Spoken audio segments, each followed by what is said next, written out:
Toolbox. Nothing can be built without the use of tools. The same goes for writing. You need a reliable set of tools if you are to build a sturdy project.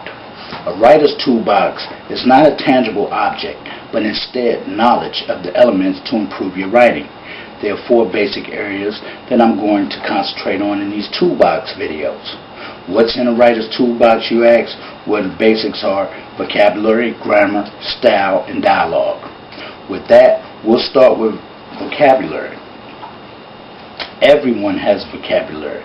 Every writer, everyone on the planet. But I believe that the writer's vocabulary has to be somewhat special. Some writers have enormous vocabularies, and others, like the rest of us, have average to above average vocabularies. Don't worry though, our vocabularies grow as we read, and most writers read a lot. That's why we write, because somewhere along the line we read something and knew we could do better. At any rate, vocabulary is important among the tools in your toolbox. Here's a couple of examples. Listen closely.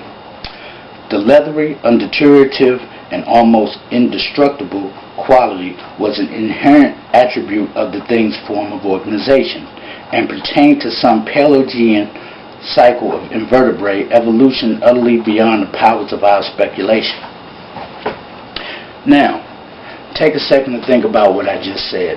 If you need to rewind the video back a little, rewind it. But just think about what H.P. Lovecraft was saying. Now, he could have said all of that in a simpler form. What was he saying? It's simple, actually. He was saying that the creature was strange, point blank, period. The creature was strange.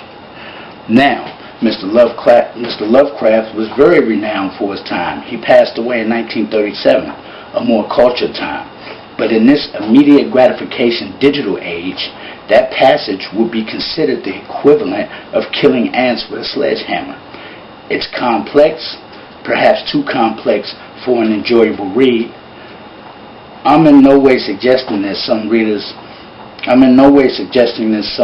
will not enjoy this approach, but the average reader today does not want to pull out a dictionary to read your work. The point is that you do not have to dress your words up to convey your meaning. Let's look at another. This one happens to be mine. He was bathing with something that was definitely not soap. This is straight to the point. It doesn't make the reader have to pull out a dictionary to understand it, yet the reader knows exactly what I mean. This is the nature of writing. The fact of the matter is that, again, you do not have to dress up your words because you are ashamed of your short ones. The basic rule of vocabulary is use the first word that comes to your mind, even if it's colorful. Here's an example. Which sounds better? He stopped to take a piss, or he stopped to urinate. I'm not suggesting that you be inappropriate, but most people can relate to the first example. As a writer, I know I can. Meaning is everything, and a word is only a representation of meaning.